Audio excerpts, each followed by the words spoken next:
राधे राधे। मैं कोटा से, और छठ मैंने कोटा में ही किया क्योंकि बच्चों की कोचिंग की छुट्टी नहीं थी।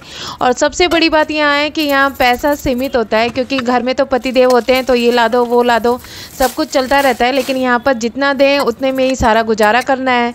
तो मैंने कहा छठ को कम बजट में विधिवत बनाया जाए, तो मैंने लौकी की सादी सब्जी बनाई, दाल बनाया और ये चने के पकौड़े, और इसके साथ मैंने नहा खा की विधिवत जो पूजा थी वो संपन्न की।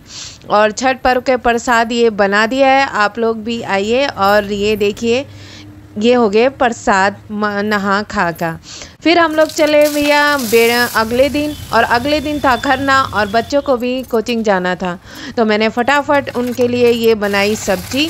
इसमें टमाटर, अदरक और हरी मिर्च पीस के डाल दी, और आलू मिक्स करके डाल दिए, और पालक डाला, और ये पालक आलू की सब्जी तरी वाली बना दी। और साथ में गरम गरम रोटी सेकी धनिया के पत्ते डालकर, और उनका लंच हो गया तैयार।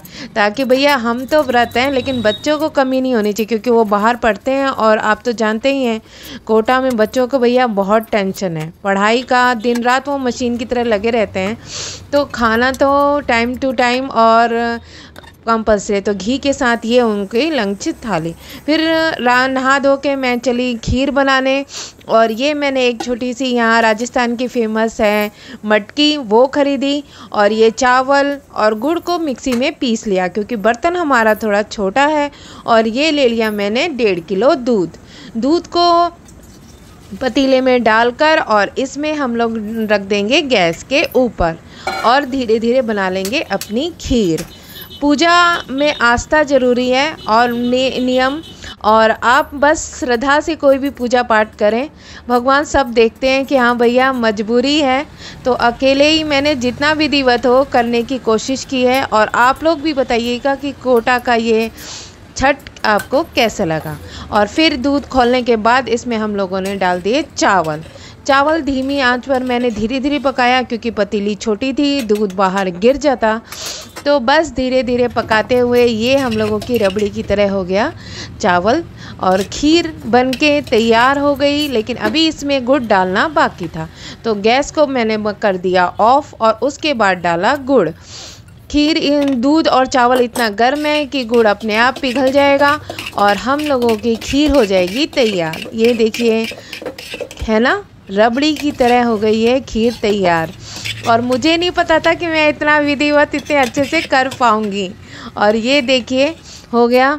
और फिर फटाफट पूजा की, भगवान जी को भोग लगाया, और उसके बाद हो गया खरना का प्रसाद। भोग लगाने के बाद खुद खाया, और ये निकाल दिए बच्चों के लिए प्रसाद। चलिए, अब ये दूसरा दिन भी होता है इस तरह समाप्त। फिर हम लोग चले अपने तीसरे दिन की तरफ, और बनाना था ठेकुआ का मैंने फटाफट सवेरे 5 ही बजे उठ के बच्चों की कोचिंग जाने से पहले आटा लगा लिया, ताकि बच्चों को जाना होगा तो ठेकुआ नहीं बना पाऊँगी। नहा धो के 5:30 बजे तक तो मैंने ठेकुआ बना लिया था। फिर पतीले में डाला थोड़ा सा गुड़, और जितना चाहिए था, और उसका गर्म करने के लिए रख दिया, और इसमें डाला आटा, और बस इसको छान लिया मैंने छन्नी से, ताकि इसमें कुछ भी गंदा जो भी हो वो निकल आए।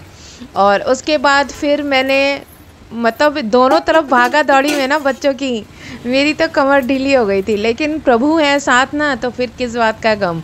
सब उन्होंने संभाल लिया, और इतनी शक्ति दी कि अच्छे से सारा मैं कर पाई। और फिर इसमें घी का मोम डालकर, और फिर सारा अच्छे से मिला लिया मैंने, ताकि घी और आटा एक साथ अच्छे से मिक्स हो जाए।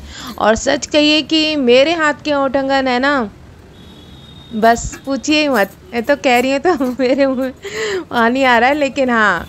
लेकिन अकेली थी, लेकिन ऐसा लगा नहीं, क्योंकि बच्चे साथ थे और भगवान साथ थे ना, तो कुछ भी नहीं लगा कि हाँ कुछ वो है। मज़ा आया अकेले भी, क्योंकि दिन रात इसी में बिजी रही कि क्या करना है और क्या नहीं। और इसको हम लोग टाइट मैंने गूँथ लिया।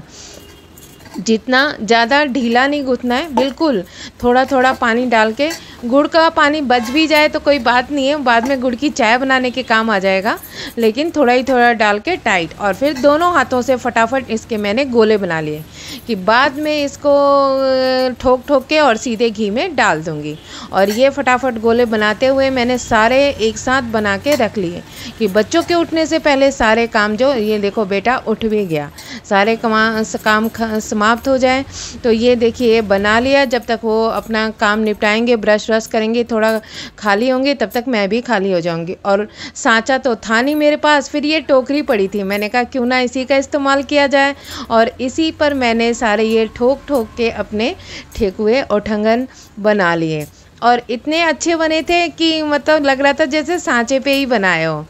और ये सारे एक एक करके हमने अपना घी में तल लिए धीमी आंच पर, क्योंकि तेज़ आंच पे तो फिर ये पकते नहीं हैं और बीच में से कच्चे रह जाते हैं और वो मज़ा खाने में नहीं देता। और प्रसाद तो प्रसाद है, इसमें अपने आप ऐसे गुण आ जाते हैं ना, जो खाने के बाद आप कभी भी बना लो, ऐसे त्योहारों पे जो बनते हैं वो कभी नहीं बन सकते। और फिर ये देखिए लाल लाल करके धीमी आंच पर मैंने इनको पकाया धीरे धीरे, और ये हम लोगों के ओठंगन बन गए। और इसको हम लोग निकाल देंगे अपनी थाली में। बर्तन कम थे, 2-4 बर्तन खरीदे मैंने, और वो भी यूट्यूब के पैसे से ही खरीदे। हस्बैंड के पैसे इसमें नहीं लगाए हैं, ताकि वो ये नहीं कहेंगे कि हाँ फालतू का खर्च कर रही हूँ, क्योंकि बच्चे बाहर पढ़ते हैं तो 100 खर्चे होते हैं। तो इसलिए इसमें जो आया था उसी को मैंने पूजा में इन्वेस्ट कर दिया कि भैया यूट्यूब का पैसा है तो चलो अपनी कमाई है, इसी से भगवान का पूजा। तो उसी से जो बर्तन थे वो सारे मैंने ख़रीदे हैं। और इस इत्तेफाक से 2 दिन पहले ही पेमेंट भी आई थी। तो ये देखिए ये सारे ओठंगन हो गए तैयार, है ना, सही बने हैं।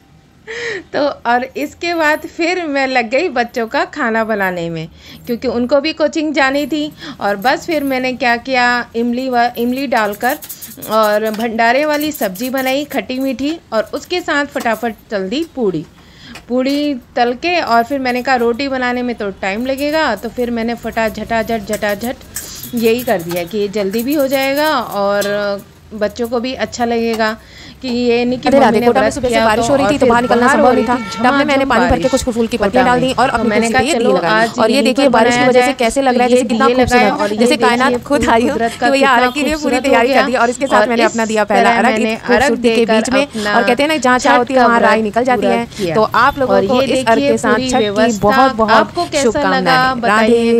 राधे राधे।